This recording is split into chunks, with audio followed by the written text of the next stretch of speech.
So, hello to everyone. Hello, Daria. Hello, Athanasios. Hi, everyone. Thank you all for being here with us today. This was Blackmagic Design's Davinci Resolve story. I am Athanasios Kamaretsos, acting head of SAE Athens Film Department. And we have the honor to have with us today Daria Fissoun, colorist, compositor, master trainer, and author of Blackmagic Design's official curriculum. Welcome, Daria. Very glad to have you with us today. Yes, and thank you so much for having me, Athanasios, having me come over. Did you mention I'm also an SAE alumna? Yes. Oh, sorry, I was in there. Daria was also an SAE student, now alumni. Yep. And today we will be talking about using Davinci Resolve's collaborative mode on a Disney Plus project, okay, on a film. And Daria was kind enough to share her experience on the subject, and will be here at the end of the presentation to try and answer to any of our questions. So feel free to ask anything, because it may be a little bit technical, and whatever question you have, we'll be trying to answer it. So, Daria, after you. Yeah, over to me. All right. Thanks so much, Athanasios, for that introduction. As has just been said, I'll be presenting a recent workflow that has been developed, with help of a lot of people, but primarily with Blackmagic Design to use Davinci Resolve on feature films. So this is something I've had personal experience with for the past 3 years now. We've been using it on feature films, and I will show you the process of one of those films in today's presentation, and then hopefully you can ask me some questions. I really want to avoid this coming off as like a sales pitch, like I'm trying to convert you to Resolve. That's honestly not what I'm trying to do, but that is what we used in the workflow. So that's kind of, I'm talking from that perspective. Not to mention that I do develop the training materials for them. So that's pretty much my area of expertise, my knowledge. And I will also be talking about more general film workflows. So even if you're not interested in Resolve, that's absolutely fine, because there's a lot of stuff there that is applicable across application. So what I'm going to do is bring up a slideshow, because that's always a little bit more interesting than watching a person talking. So let me find out where I placed it. Hopefully, there we go. I hope everyone can see that, Athanasios. Yes. Are we good? Yeah. So this was a project that we started filming in 2019. It's a Disney Plus project. It's called Safety. It's based on a true story. It's a sports film about a young man who got a scholarship at Clemson University in Atlanta. But because of problems at home, his little brother had to come live with him secretly on campus. So it's a story about that, what happened. It's quite a feel-good story. You know, it's a bit of a tear-jerker. There's like a love interest, a bit of everything. And especially if you're into sports, you might find it interesting. So for the first time, the producers were interested in changing the workflow quite a bit and incorporating Davinci Resolve for everything. So in case you have used the software, you might be familiar that it encompasses multiple pages. There's about 6 or 7 pages at this point that allow you to jump between different stages of the post-production workflow. So they were really interested in being able to stay within one software, not to, waste time with turnarounds and jumping between different applications. And they were also intrigued by the idea of working with raw media directly. So not transcoding it into a lower quality video first, which is the current standard. So we pretty much went into this blind. We didn't know what to expect, and we experimented as we went along. We learned a lot of things. So that is the title of the presentation, using Davinci Resolve's collaborative mode, which is a feature in Davinci Resolve on this feature film project. So here was our challenge, was how to use Davinci Resolve for this entire pipeline. If we start in the top left corner, we have the DAM card, which is also known as the DIT card, Digital Image Technician. DAM stands for Digital Asset Management. So it's a very similar job. It's just a little bit more encompassing. That then leads to us processing the dailies at the end of every shoot day. And then that separates into the various stages of the post-production workflow. So we have editing, audio, VFX, and color grading, which ordinarily do not happen at the same time, especially color grading. You know, that usually only happens after picture lock. But in this case, because of the collaborative workflow, the idea was to do it at the same time as everything else was happening. And then finally, in the end, to produce the final deliverables for Disney+. So let's take a look at why they were motivated to do this. So I'll do like a quick recap. One of the primary reasons was the speed. So when you're working on a feature film and you're receiving, terabytes of data every day, you're transcoding it into a smaller dailies file, and that turnaround could take up to 1 or 2 days. By working directly in RAW, you start editing within minutes of receiving the dailies, receiving the rushes. So that was very attractive to them as a prospect. It also means that we didn't have to, export anything in order to apply visual effects to it or to create titles. That could also be done all within one application. The cost of having dailies generated by another company, which is usually how it happens, is actually quite expensive. So I did the math for it one day, and it was anywhere between $100,000 and $300,000 per film, right? That's a tremendous amount of money. So that by working directly in RAW, we were directly saving that much money. There was also the added benefit of better team communication, because again, instead of everything being kind of strewn around and just jump forward having to like call people or email people, you instead have everyone working in the project at the same time in collaborative mode. So that means we could actively talk. And in fact, even without talking, we could actually see what everyone is doing, what page they were on and what timeline they were working on. So that was really beneficial. And then finally, there was also like this benefit of knowing exactly what the film was going to look like on television pretty much right away. One of the downsides of working with transcoded media, as I mentioned earlier, that's the first thing that happens with dailies, is that it doesn't quite look like the final film. I don't know if anyone's seen rushes before or dailies. It tends to look a bit rough. So the colors are not quite there. You might even be looking at it like log encoded, which is a very flat look. So you only have like an approximate idea of what the final film will look like. Whereas in this case, you're working with the raw media that is actively being graded and VFX are being applied. So you have a pretty good idea what the film's going to look like on the day that you deliver. Not to mention that Resolve, amongst its many export presets, features standards for Disney Plus and for Netflix. It's an IMF standard for these types of streaming service deliverables. So it is, industry standard. It's not just something that's you would expect from a free software, which it is. So what was the film workflow for us step by step? I mentioned earlier the DAM cart, digital asset management. So this is the cart that was on set every day of the shoot. And just like a DIT cart, it's primarily there to monitor the footage as it's being captured and to provide video assist, which is when the director or most commonly the producer comes over, to the DIT person and says, what did that last take look like? And then they play it back and then they discuss, if it was a good take or if they should do another one. So that's one of their jobs. But as you can tell from all the equipment piled on the cart, it's got a bunch of other jobs as well. So for example, the DAM operator, so asset manager, is there also applying a first preliminary grade.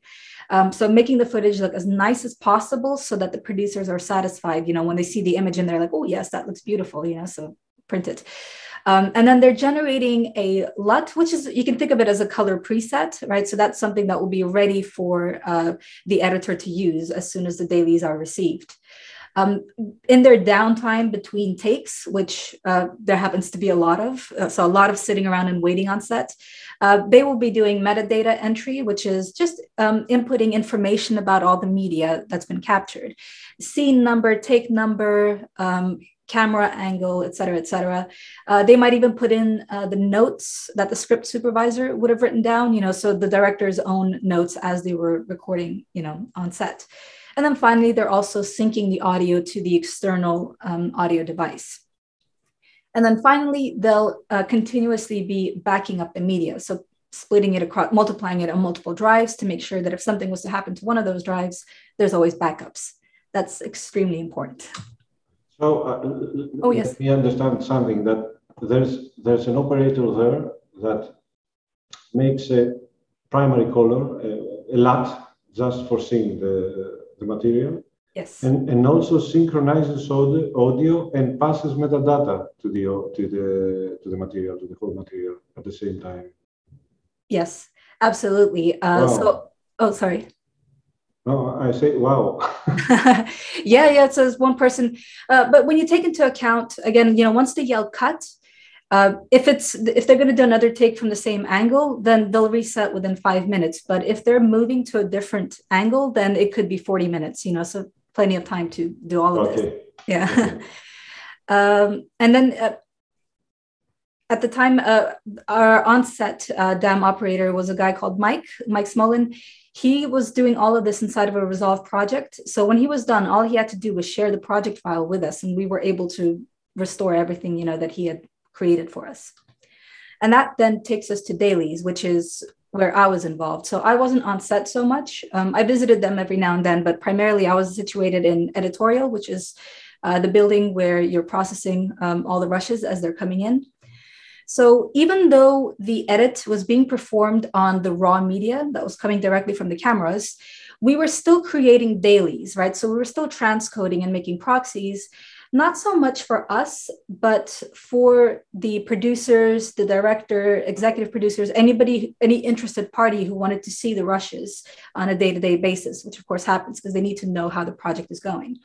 So for us, that meant, again, making sure that the sound sync was accurate, checking that, making sure the clapper was on point, making sure that Mike's LUTs, which are lookup tables, his color grades were applied so that the footage looked, not perfect, but at least like as close to reality as possible. So fairly attractive.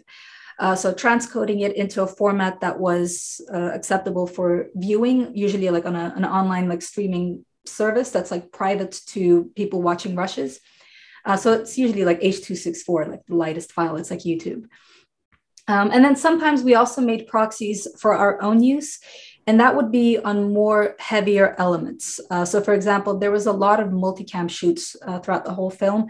I mean, virtually every scene was multicam. Even basic conversations would be captured by at least 2 or 3 cameras. But with the action sequences in particular, they had loads of cameras capturing it from all directions. So I think like the most intensive one had at least 12 angles. It wasn't just the cameras on set. So this was like the big game at the end of the film. But they even got in touch with ESPN, which is a channel in America that shows sports, and they got their cameras as well, their footage. So it's quite, it was very low resolution. It was about 720p, which for us, we're capturing in like 8K. That was quite low. But it was really good in the film to be able to cut to actual TV footage of the thing that we were showing or talking about.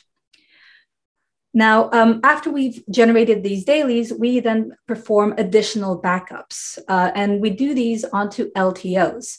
If you've not heard of LTOs, this is what they look like. These are linear tape open or tapes. And you might be thinking like, wow, you're backing up digital film in 2021 on magnetic tape. And yes, absolutely we do. And that is because they have a very long shelf life, right? So they actually preserve the digital information far longer than any other medium that we have access to at the moment.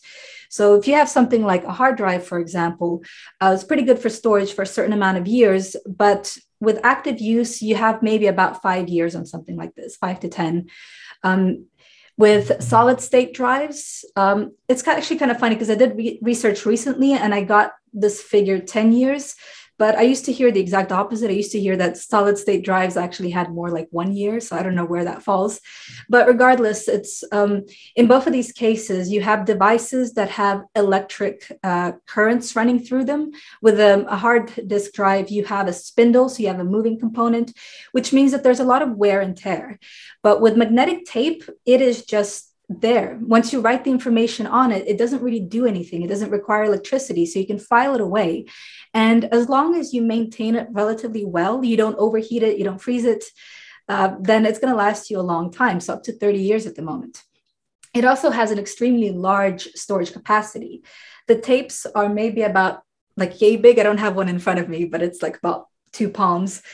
It's 12 terabytes. It's also got extremely fast transfer speed. You do need a dedicated tape deck for LTOs, but once you have that, then it's very quick to transfer all your media onto them. And what's also quite fascinating is that they're generational. So every few years, the company that creates these will release a new version. So right now we're on LTO 8, and that's the specs for that. It's 12 terabytes at 360 megabytes. But I think at the end of this year, we're all anticipating a new LTO 9, LTO 9, which should be, I think, 18 terabytes storage capacity. So it's quite cool. When you buy these, they come in like a crate or a large box. And they also come with like these sheets of serial stickers. So you take those off these labels and you put them on the side of the tape once you write your data to it. So they're all unique. They're all serialized. Then you kind of flip the little lock on the side. You can see there's a little red box on the side of the tape. So make sure you don't overwrite it.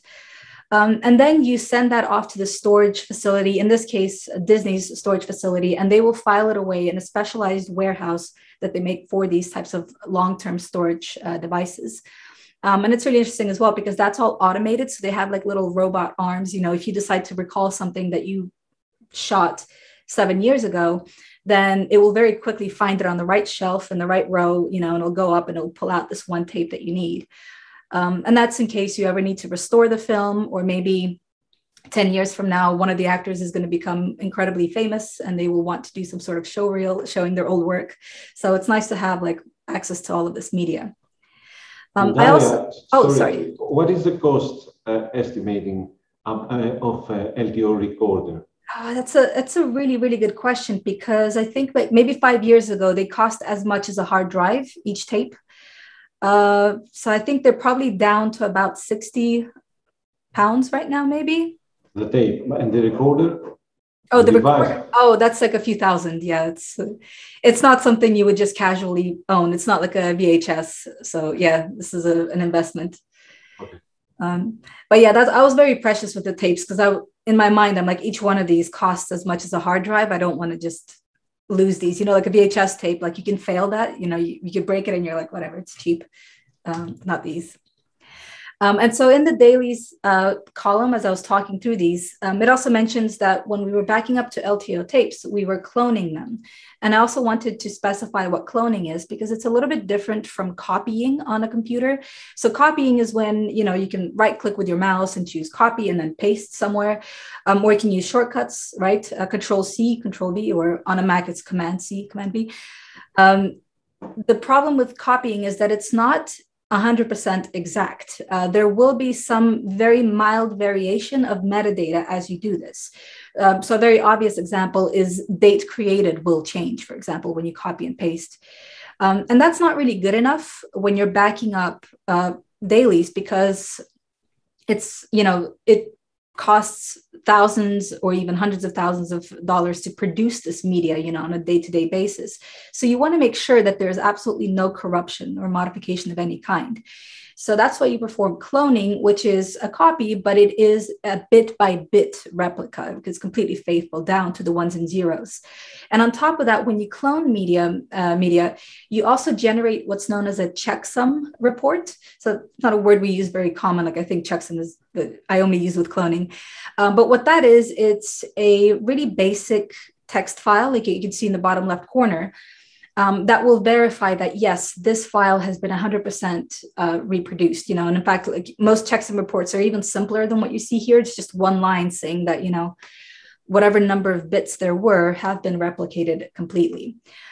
Usually if you're signing, like if you work in a post-production facility, part of the contract might actually mention the checksum report. So they will stipulate that the media has to be backed up within 12 hours of capture, that it has to include a certain type of checksum report. So the most common type is the MD5. And that's something that Resolve does for you as well. in the media page, you have a clone tool panel, which you can see on the right-hand side. And it's very easy to just drag and drop your source and your destination. So it's just like creating a copy of something. And then you click the clone button and those get generated. So that's something we had to do every day as well, for twice for all the media. And then the final thing that we did as part of dailies, so these are all things that we had to do before the editor would even look at the footage, was to generate multicam clips, right? To sync any different angles that may have been captured. So the editor would never be looking at the footage one angle at a time. They would be watching the multicam clip that would display all angles simultaneously. So if I show you the interface, it looks like this. This, of course, is not from safety, but I'm using what I'm allowed to show. But that's the edit page in Davinci Resolve. And you've got the source monitor on the left, record on the right. And in the source, you can see there's a 9-angle shot of the same performance. And it's actually quite easy to work with. On the edit page, you just lay down the clip on the timeline. And then as you're watching it back, you start to hit the numbers on your keypad, 1, 2, 3, 4, to jump between the different angles. So it's pretty much like a live presentation, like on television. They switch between camera angles. And you start editing that way. All right, so when it came to the collaborative elements, everything I've shown you so far, you could do as an individual user. But we also set up our project so that it was running off the same server physically. So we had a server room, and we had, off the top of my head, like I don't know how many terabytes of storage, I think like 800 terabytes or something, whereabouts. And we had all of our computers linking to a single project that was stored on that server. So we were accessing the same media and actively watching each other in the program. So in the bottom left corner is just a screenshot of how it's set up in the project manager. I'm not going to take you through that, but it's just a fairly simple setup. Like the project manager remains more or less the same after you set it up. There's just a little extra icon of people next to the project name, and that's how you know it's now a collaborative project. And then on the right-hand side, you can see that there's now little icons present in the program that show you where other people are. So I could always see the editor if they were in one of the bins. There's even a little chat interface in collaborative mode, so you can tell people what you're doing or ask them to do something for you, which I think is quite fun.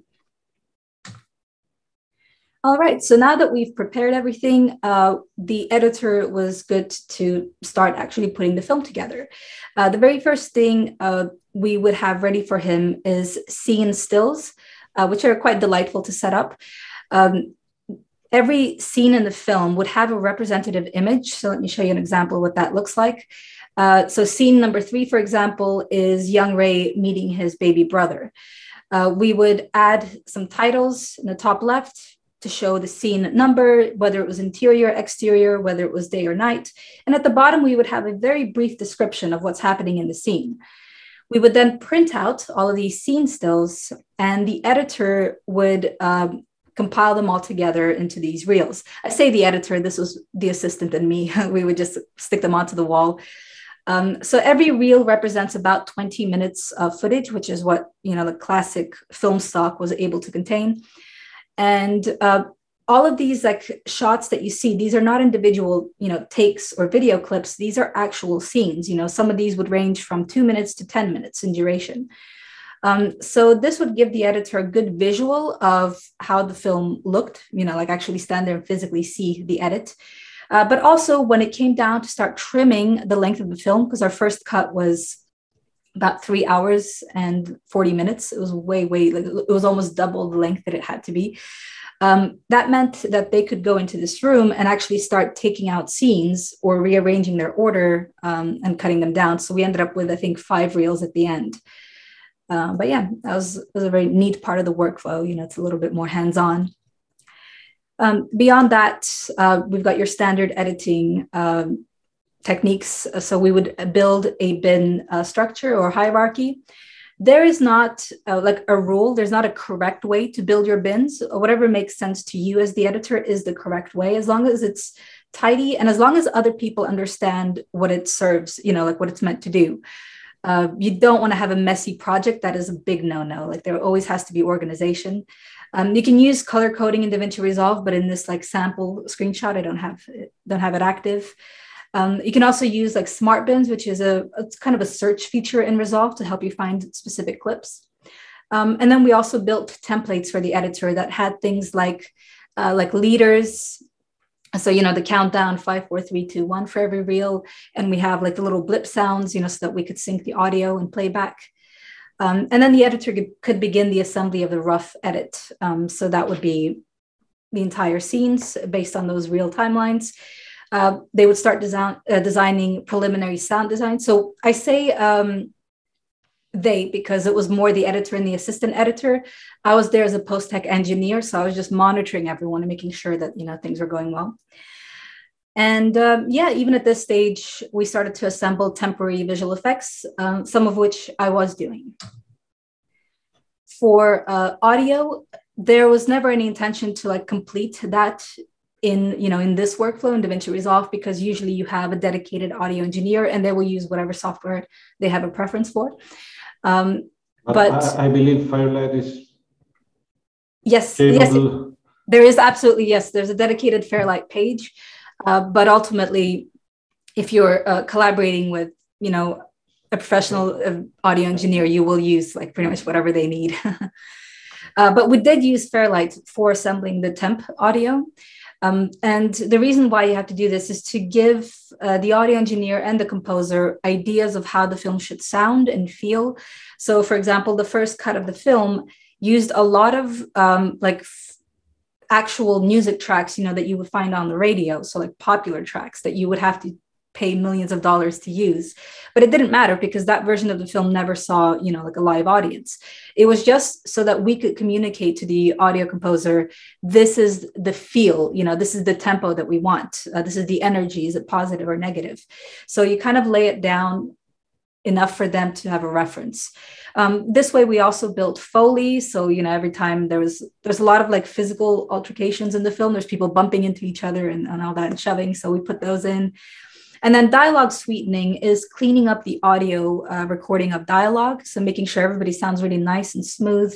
There's no background buzzing or noises, air conditioning or anything like that. So just get it nice and clear so that when you have, test audiences watching this, or you have the director, they're not going to be distracted by how bad the sound is. You want to make it sound as good as possible.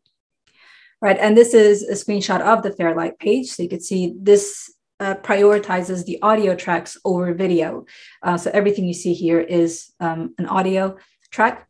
And there's also color coordination to help you differentiate between things like dialogue. There's a couple of, I can see Foley tracks and things like that. And then finally, with temp visual effects, we were doing absolutely everything that was needed from us. So any type of graphic that needed to pop up, any titles, we often have to fix production errors. So it's likely that you're using something like After Effects for doing this if you are going in that direction into compositing. And that's a great software for that kind of 2D compositing work. So if there was visible booms, visible equipment, we would be there to clean it up. You pretty much want the film to look as clean as possible, even before an external visual effects company gets involved. And in fact, I think about 2/3 of the visual effects in this film was completed in DaVinci Resolve's Fusion, right? So they didn't have to refer to anyone else. We had to watch every reflective surface in the film and every scene to make sure there were no crew members or equipment reflected. Very often you get lights and things like that visible in mirrors and things, so we always have to paint those out. That's actually one of my favorite things to do. I find it quite fun to see like your work after it's done, and you show it to someone and they're like, oh, I don't get it. What'd you do? And that, for me, that's a compliment. It's like, yes, I hit it. I hit our shame. We also had some actual compositing. So there would be signs that were not present on the day. Sometimes it's just impractical to put up a sign and maybe like on top of a building. So we would put those in. But a lot of the stuff in the film was done practically. Like the set design was very, very good. So thankfully, our job was made simpler. There were a few instances of green screen when the character is like traveling by bus. So again, we had to do the preliminary composite for that because otherwise, you don't want the test screening to feature like actual green screen. It also gives the visual effects department a good idea of how to line up the back plate to the green screen so they know exactly what the timing should be. And then Fusion even allows you to do quite a lot of 3D work as well. So 3D tracking, 3D graphics. You can use particle systems to make things like smoke or steam or fire or water. So if we needed those, we could put them in. I don't know if we actually used too much 3D tracking on this film. I think most of it was done in 2D. So this is a sample of a project I actually did for a completely different client, but again, I can't show you too much from safety. I don't think I did any screenshots on that project. I think I was very careful about not sharing too much. I'm laughing because I'm seeing the tree forest. Yes, yeah. Of the mini map on the bottom right. Yeah, this is a ridiculous node structure. It's quite intense. But this was for an ad that I did maybe 4 years ago. And everything, the only real thing is the man sitting at the desk, but all the screens in front of him, they're all composited, and the big screen in the back. And I pretty much had to design all of the graphics. So I made the animations. They're all kind of coming up. He's getting alert messages. So at the bottom of the screen, you can see that's the Fusion interface. Whereas After Effects uses a layer-based compositing system, Fusion is node-based, so that's the alternative to layers. And it looks more Athanasios called it a tree, which is exactly what we call a tree or with branches, and the nodes look like leaves. So all of these represent some sort of action, something that is modifying the video signal in a way. If you've not used nodes before, but you are interested in compositing or visual effects, I will say that the learning curve for it is a little bit steeper, so it's not as intuitive as layers. But once you start working with it, you realize that it is incredibly efficient, especially in terms of processing power. With layers, there's quite a lot of duplication. I'm saying this from experience. I spent professionally probably the first 7 or 8 years professionally using After Effects. And then I was sort of almost forced to switch into node-based. Not because I didn't want to, but because, up until that point, I just never had time to learn something new. But in this case, I kind of learned it and I'm oh my gosh, it just runs so much faster because once you do something once, you can reuse it as many times as you want by reusing the node signal. And also, Daria, I believe that a good entry trick to do enter into the node tree compositing mode is using the color page of Davinci Resolve.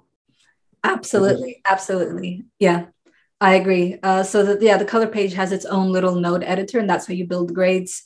And I agree. I think that's everyone's first entry into nodes nowadays is seeing that construction. Speaking of which, so color grading is something that we were actively doing during the project. Mostly, I kind of broke it up into very simple steps. I mean, there's more to it than this, but yeah, we did primary color correction and then also secondary grading if we needed to. And we had to make sure that the grades ran on both SDR displays and HDR. So SDR is standard dynamic range, and that is most regular television screens and computer monitors, whereas HDR is high dynamic range. And those are still a little bit specialized, so not everybody has them, but you have to generate 2 different passes because they have vastly different transmission technologies. They have completely different ways of displaying light and shadow. Let me ask you something about this. I was reading one time about this, and they say that the correct workflow, I believe it is in the Davinci manual, is to start by working on the HDR and then lowering down to the SDR. Yeah, absolutely. Yeah. So you always start with the highest possible gamut, and then lowering down. Exactly. It's the same thing as if you're working on an image and you're going to be delivering different versions of the image for a poster and a postcard. You start with a poster size first, and then you scale it down. You would never do the opposite because then you're just distorting the data. So yeah, we did the HDR pass. So you could. I have a question. If there are 2 colorists on a project and you couldn't split the one doing the SDR and the other the HDR. So I believe that the workflow would be someone or 2 persons or whatever finish the HDR and then work on the SDR version of the same project, because it could lead to another color result. Yes. Yes. So ideally, what you should do is automatically remap the HDR to SDR. Okay. But whenever it comes to automation of any kind with software, is you're kind of trusting the software to do a lot of work that could ultimately be creative or human. So the HDR pass was done first, but after remapping, we did still do another pass, where we looked at the resulting footage and we were like, well, all right, we could see, why it was remapped this way, but maybe this highlight is still a little bit too hot. So we'll bring it down manually, so you did still we had to do like a quality check pass, a QC pass. Okay. And then on top of that, Mike Smolin was the primary colorist on this project, but I did the secondary passes, so after he would go through every clip and he would balance everything and apply a creative look, I would then go over everything a second time and make sure that anything, any overexposed windows, for example, were brought down. I used power windows for that, even though nowadays, in the current version of Resolve, there's a dedicated palette for that, the HDR grading palette. So that would have saved us a lot of time back then, but we did it the long way around. Okay. This here is the color page. And as Athanasios said, the node editor in the top right corner, that's a lot of people's introduction to nodes. This is also very intensive, by the way. I could probably do most grades with 2 or 3 nodes, but this one had so many different elements that I had to break it up. And then you have your grading tools at the bottom of the page.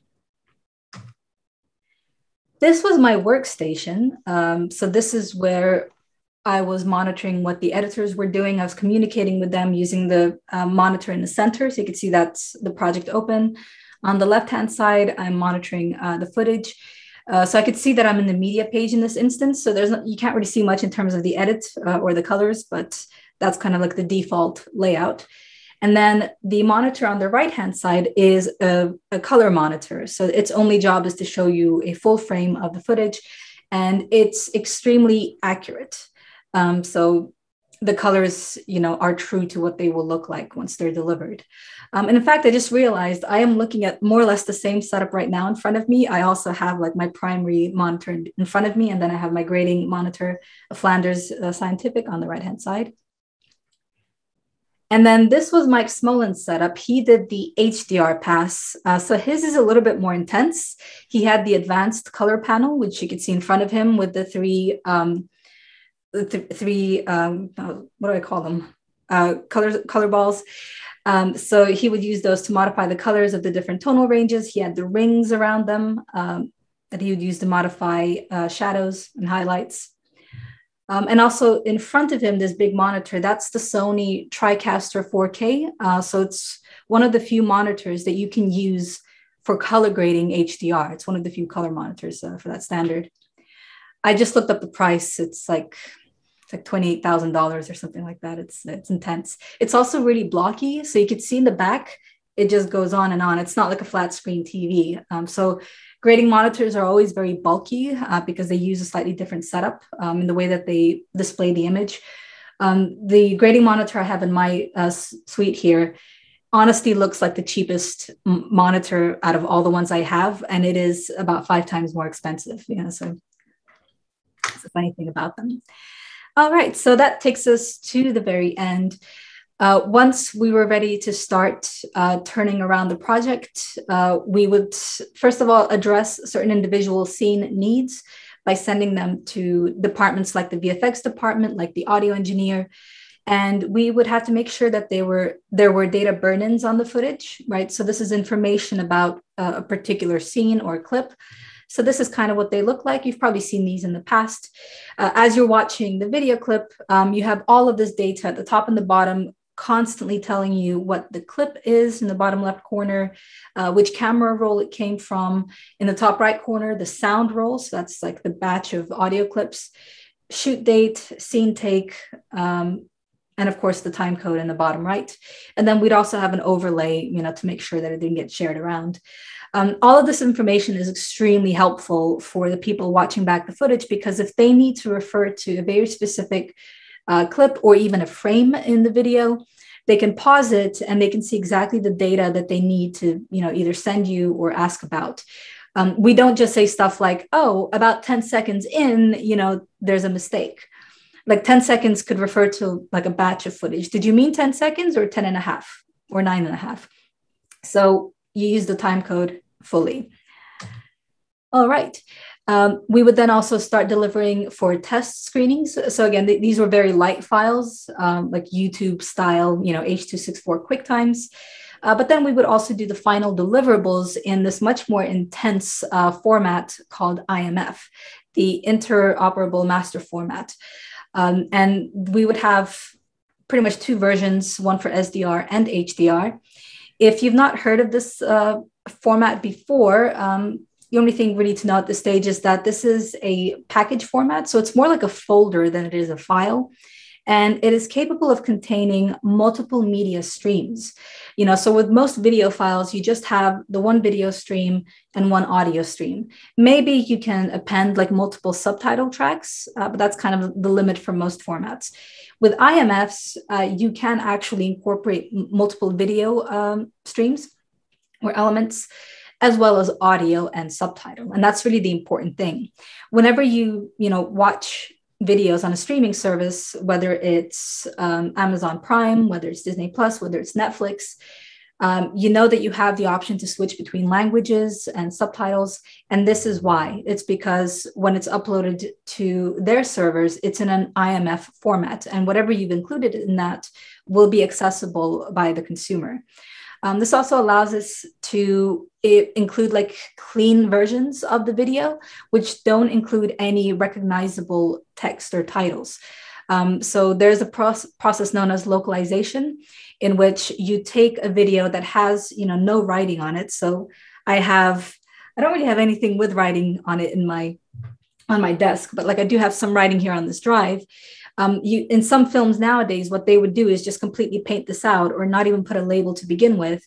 And then in post, we would then give this a name, we would track it to the drive, and then we can deliver the clean version to all the different regions that we're delivering the film to, and they would translate it and write it in their own language. And you can see compilations on YouTube of films that have done this, and it's actually quite like incredible. There's a lot of like different approaches they do, different levels of difficulty. Pixar definitely does this. They have great localization showreels where not only do they change the text, but they actually like render entire scenes differently to make sure that references make sense to local viewers. So that's all things that you can incorporate in this IMF format, which is really, really cool. And then finally, after the film was sent out, we would do final backups of the project as either Davinci Resolve project files, DRPs, Davinci Resolve archives, or database backups. And we did all of these. So I think in the end, the final backup of the film and all of its assets was, I think, about 36 LTO tapes. So it's absolutely massive. I mean, we doubled everything, but it was still, it's like 18 tapes for just the one. Oh, actually, a couple of small notes. This was all happening about halfway through COVID happened. So we were halfway through editorial when suddenly we were locked down. We were asked not to come back to the editorial suites. And we had to very quickly reshuffle our layout. So they took all of the editors and assistant editors' workstations down to the ground floor of our suite, so which is why it looks a little bit cramped here. And it became a bit of a ghost town. Like there was absolutely no one in there day to day except me.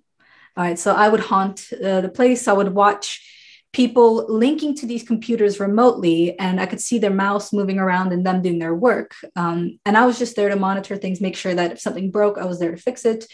If there was a power surge, power outlet, then, somebody could fix it physically. So we continued to work off the server that we had been doing, but the editors were now connecting via virtual machines.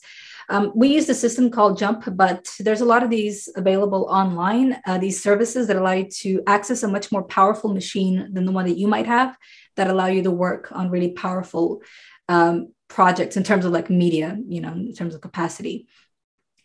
So you could technically work on a small laptop and still edit raw, for example. We had the editor sending me periodic backups. The producers and directors stopped coming over to editorial, but they were still watching the movie in virtual screening rooms. And then in the end, we also had the film watched by test audiences remotely as well. So this was a live event. You could only, you know, log in and watch it with everyone else. But regardless, they were doing it at home, which is a shame because that meant we never got a premiere date. Like it just sort of came out directly to Disney Plus, even though there was a plan to like, you know, go and watch it in cinema. Ooh, we have a trailer. I'm also very conscious of the time, Athanasios. I just realized I've gone on. No problem. No problem. All right. Very good. Very good. We did start a couple of minutes late, so, you know. Let's watch a trailer. I think we've talked about the film for a while. What does sacrifice mean to you? It means being selfless, committed. Now, our tradition here is unlike any other. We're family.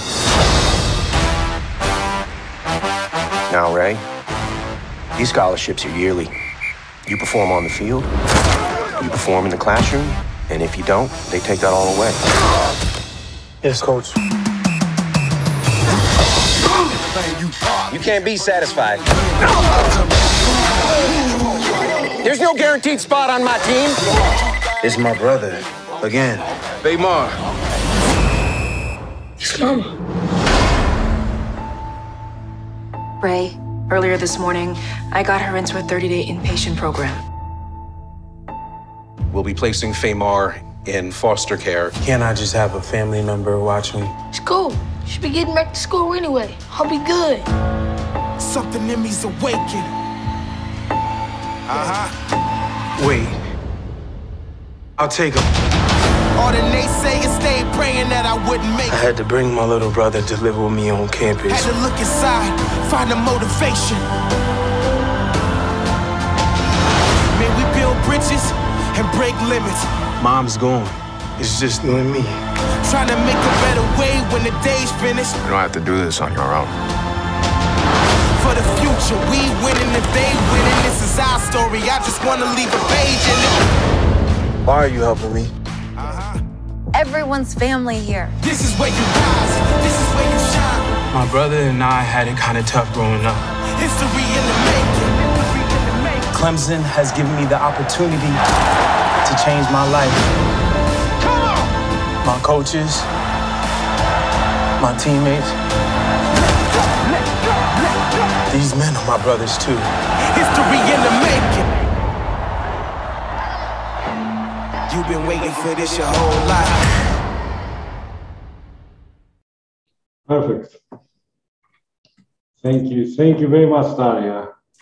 Yeah, absolutely. It was awesome. And we have a first question, which is a nice one.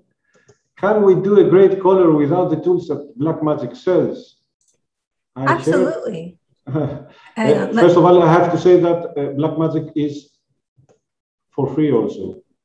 You can color grade and learn about, I believe, 95% of the program for free.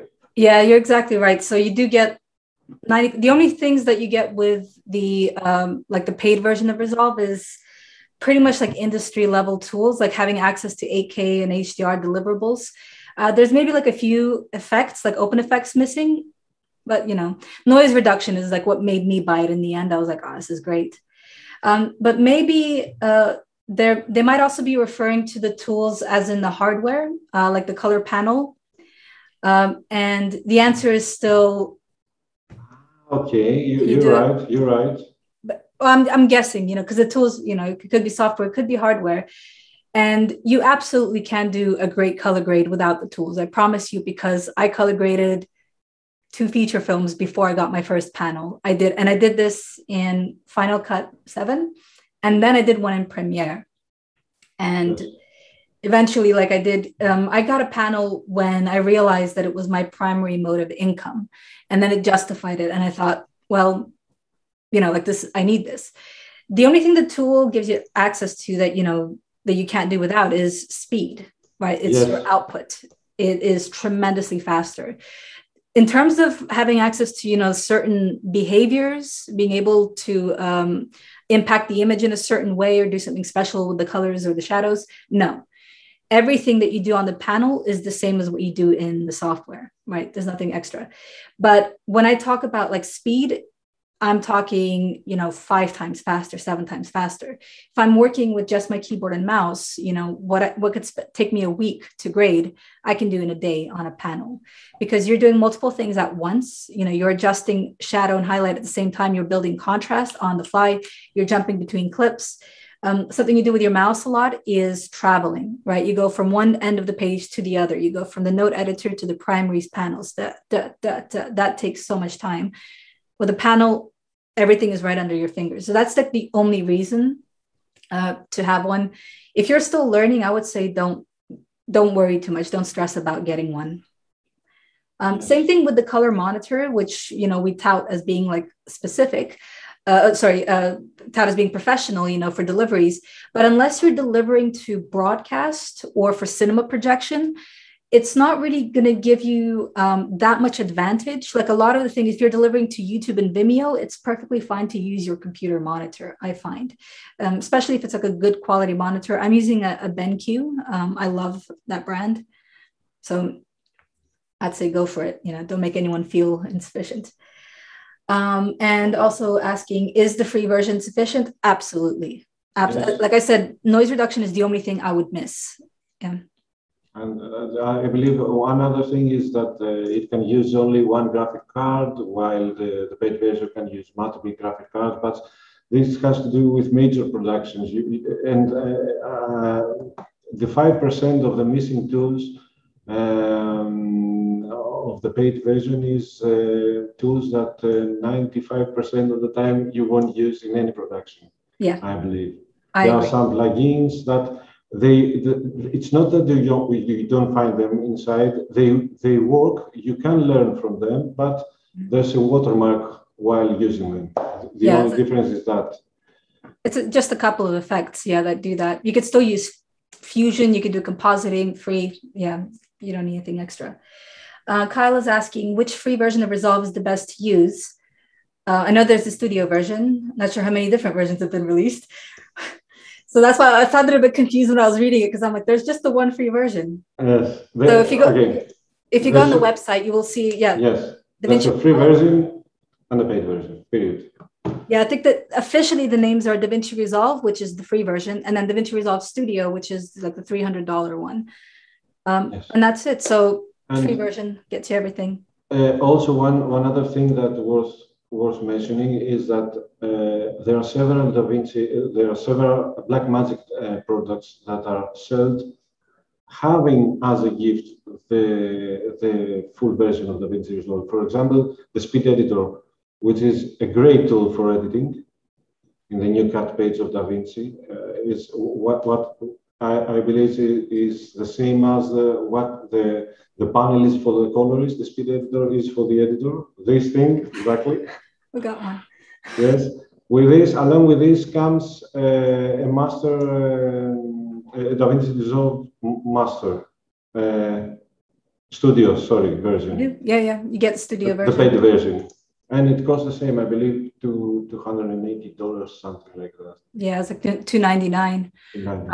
And what's great is that you don't have to pay for upgrades. So you buy it the one time.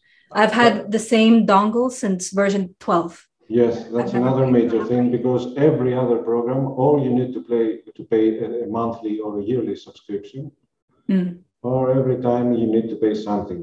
With Blackmagic, you buy once, and so on. Every other date is for free. Yeah. All right. Is it fine to transfer? Is it fine to transfer Premiere Project and Resolve to Color Grade, or is it better to edit everything on the same software? So because I'm a colorist, I'm usually on the receiving end of a project after it's been edited. Most people are editing, either in Premiere, maybe Avid and maybe Final Cut. And that's absolutely fine. That is the industry workflows, knowing how to do a round trip workflow, send it to Resolve and then send it back. You just need to generate an XML timeline and send all the raw materials, together with it. However, the benefit of doing everything in the same software is just the convenience of not having to export everything and send it across. It's just like you send them the project file, a DRA, and they open it up and they can start working right away. Also, there are some prerequisites that the editor has to do prior to delivering to the colorist in DaVinci to deliver a correct XML. There are some minor things that you need to pay attention to, of course. Yeah. But after this, it's totally fine. You can continue calling on Blackmagic, of course. Yeah. Are log profiles really inferior to raw footage in your experience? I wouldn't use the word inferior. They're just different. But you wouldn't really even compare the two because raw is not a color profile. Like raw is just a completely different type of file format. Whereas log is still capturing pixel data and it is applying like a curve to how the highlights are captured so that you have like a much smoother roll off and you can preserve a lot more data in the highlights. Raw does not apply a gamma curve. It doesn't try to like cheat the colors. It is capturing a radiometric signal, right? So it's literally capturing light. And instead of capturing like one stop or two or three or trying to bend several stops of light, it is just capturing, depending on the manufacturer, anywhere between 8, 12 to 14 stops of light, which is why when you open up this radiometric signal, you have to first debayer it, which is the process of the software interpreting the light data and actually outputting it into a format that human eyes can understand. So that's the point at where the pixels are created for raw footage, not during capture. So then you can actually change your ISO, you can change your exposure, your temperature after the fact. Whereas normally in most other formats, you have to do this in camera. So it's not really about inferior. Like I still work with a lot of log profiles because some people still shoot at log, like fewer and fewer nowadays. I think like raw cameras have become so affordable that, even small productions use them. But also sometimes if like right at this moment, actually, I finished work yesterday at 2 a.m. because I was color grading like a fast turnaround. And everything they sent me wasn't a log profile because they're in the States and it would have taken us days to transfer that amount of raw data. So instead, they transcoded all their media into a log profile, ProRes 4x4 file, which is not raw. It is scaled down to an extent, but it's still extremely high quality, right? It is deliverable standard. You can easily send this stuff to broadcast and pass, every quality test. But it lightens the file size, so they send it to you and you can color grade off that. So that's kind of the benefit of still working with log. Mm-hmm. Daria, let me ask you a question. Was this the first movie that it was completely done using Blackmagic Davinci Resolve? It was the first experiment, let us say. So that's a really good question because unbeknownst to me at the time, I think there were about 2 or 3 other productions using the same workflow. I don't know if we kicked it off earlier than everyone else, but after like the film was completed, I started hearing about like, oh, did you know that also here and there, they were doing it too. And this was the first in terms of using a collaborative workflow. In terms of just using elements of Resolve, that's been around for a long time. Like even before Blackmagic acquired them, Davinci Resolve is used for color correction since about late 80s, early 90s. So that the sort of showreel that you saw at the very beginning of the session, that's like all the projects that they were involved in, some of them in a color capacity, editing, or, fusion, etc. So yeah, the bits. And also, I don't know if we mentioned this at the start of the class, but very recently got used on a film in Athens. So it doesn't have a title yet, but I was there as well a few months ago supervising. Oh, and this time we also used all Blackmagic cameras, which was quite exciting. That was another question I wanted to do. What types of cameras were used in the movie? So for safety, it was mostly red, except for like there were some GoPros and things like on the live action shots where they're like running into each other. But yeah, for this most recent project, what's exciting about that one is that they did a blind test. They did test footage on about 4 different cameras. They had like Alexas, they had Red, and Blackmagic just won on the basis of the resulting footage. So we're quite happy. Yeah. Okay. And also the material, I believe that the raw material of Blackmagic is very easy to be worked with in any timeline. It's very soft regarding the hardware use. It's not very heavy regarding the hardware usage of any machine. Oh yeah. You can play raw material in a laptop while trying to do red raw material in the same laptop. It would freeze in the first frame. So yeah, it's funny you mentioned they used the Blackmagic RAW format in particular, which is partially debayered. So it's a much lighter file to play back and to share. Yeah, that's what we were using. Yeah. Any other questions?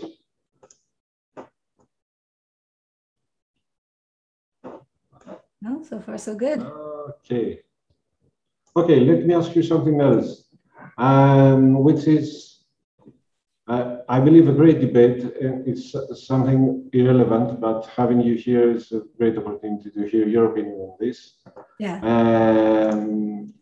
The Swiss knife versus the overlord scenario. And what I mean by this is there's a great debate on the market, mostly driven by the old guard, the old professionals, that says you could pick a role, for example, a colorist or an editor, and stay on it, as you will get a tremendous experience on the subject, while being a Swiss knife, the one that works in 2 or 3 or 4 programs and has solutions on everything, will divide your knowledge and experience, ever diminishing your image to the market as one that knows a bit of everything and not too much of something. Yeah. What will you think about this? What comes to your mind? What is the best role of those two? Yeah. So this was a question that you shared with me earlier, and yeah, I thought it was a really interesting one. Like I saw it, I was like, this is it's a good one. So is it better to be a master of all trades, or is it better to be a master of one? And you do sometimes hear that from people saying like, oh, you should focus on one thing. And I think the distinction is that you hear it from an older generation of filmmakers. And I think because they had a different entryway into the film world. I think before digital media, pretty much the only way in was to be an assistant, in a production on set or in post, or in the carpentry department or costumes. So you were kind of already en route to becoming a master, if you were assisting on a particular subject. And that is good in terms of like building up your expertise very efficiently and very quickly. But of course, the downside is that you don't really get a good sense of what other departments are doing, which is what I like about the jack of all trades approach, is that even if you don't end up pursuing something, you can at least appreciate what the other departments are doing and how long it takes. So I think like younger producers are more likely to have like a realistic expectation of how long something will take. Whereas, producers without that experience might think like, oh, they can do it in a day. And I'll be like, no, that would take 2 weeks. What are you talking about? Okay. But in particular with SAE, actually, I'll say like with modern digital schools. So like I mostly do post-production nowadays, but I used to teach in post-production schools as well. And what I find extraordinary is that students graduate with such a range of skills that you could not imagine, even 20 years ago. The fact that you could tell someone, I need you to edit this film, and I also want you to do the titles for it. And I want you to like do a cover up in one of the shots where you can see the boom, and then also design the poster for the film after you release it and do some light marketing, put it on Facebook. That's like crazy, because back, 20 years ago, people would have just the one job and they would do that. So that's kind of like my take on it, is that it's not necessarily a bad thing to be a jack of all trades, but over time, whether you like it or not, you will probably become a master of one thing. you'll find one thing that you prefer doing and probably one thing that people hire you to do, which is what happened with me. I started with compositing and grading, and then eventually I just became a colorist. Okay, we have another question. I'm a sound engineer. What video editing software would you advise me to learn?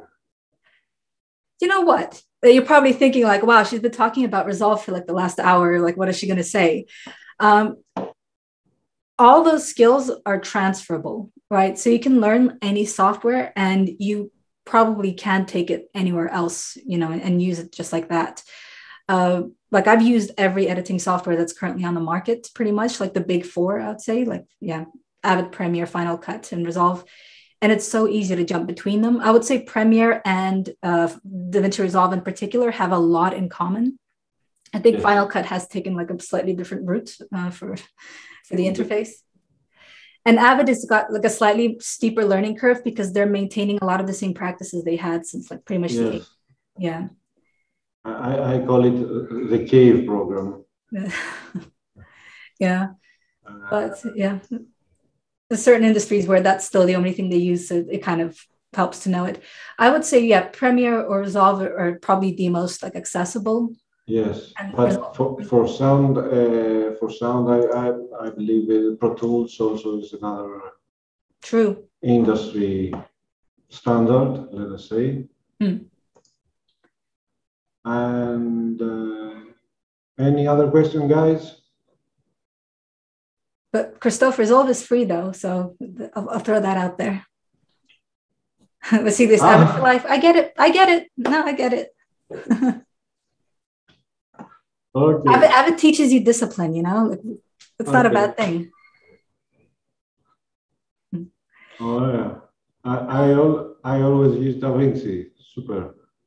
And I believe a great thing that Blackmagic did with DaVinci, and I believe they used it as a marketing term, they democratized software to the people. That was, now we see it and we say, okay, it's a free version and other programs starting doing this thing. But at the time before Blackmagic get to DaVinci as a program, I believe it cost $30,000 or $40,000 prior to Blackmagic to have it. It was $300,000 to buy DaVinci Resolve, and it was bought like on a production basis, you know. Like we specified hardware and everything to work with, and now having this opportunity leads people to start opening their minds and saying, get out of the logic that I have to stand by another person and learn for years and then be dedicated as an editor,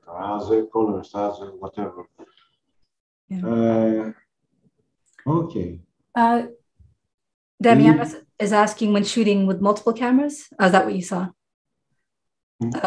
So when shooting with multiple cameras, but some of them are different brands, does that affect color correction in post? The answer is absolutely yes. And that is a big part of my job, is color matching and color correction. Even two cameras set at the same settings and having a different lens could alter everything into color. So, of course, this is the truth.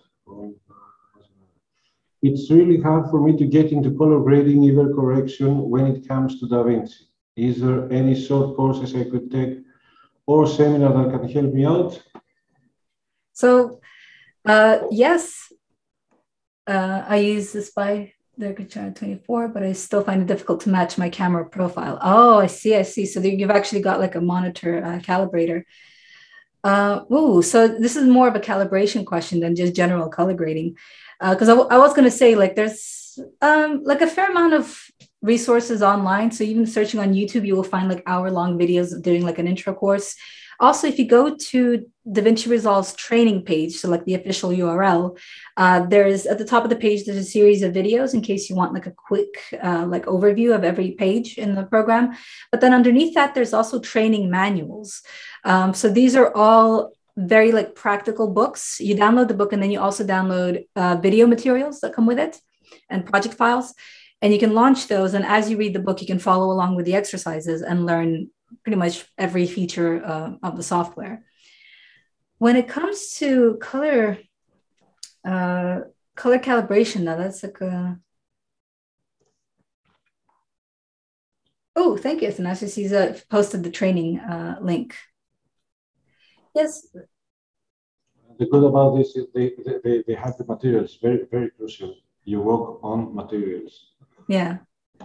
I'm trying to, I mean, it's like trying to think of like who I could direct you to for color management. Oh, by the way, that reminds me, Blackmagic actually offers a whole series of free workshops. So they do this both in like US time zones, Euro time zones, and like sort of Asia and Australia. And everyone can attend. You just sign up, and it will be people like me and all the other people who wrote the training manuals. If you email learning@blackmagicdesign.com, you can ask to be put on the mailing list for these workshops. And like once every 4 months or so, you'll receive an email with a list of like when they're coming up. So you can sign up. They're all free. And you can either do it just for fun, for learning. You can also sign up to get accreditation to become like an official accredited end user. Let me type this in. Blackmagic. Long URL. Hopefully that's correct. So yeah, I've posted that. So just send an email, say, hi, add me to the mailing list, and you'll be on there. Perfect. Any other questions, guys?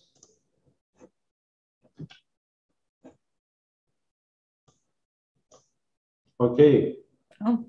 So, Daria, let me thank you for this wonderful presentation, for your time. I got a Okay. Thank you very much. Okay. Vasily, send your questions to learning@Blackmagic Design, and we'll get to that. We'll get to you. Perfect. Perfect. Yeah. It was great having you with us today. Really appreciate it. Thank you for your time. Absolutely. And hope we meet again. Yeah, next time I'm down in Greece. Catch Perfect. up. Perfect. Okay. Thank you guys for having the time for us today. Bye. Yeah, thank you, everyone. Thank you. All right. Bye-bye. Bye-bye.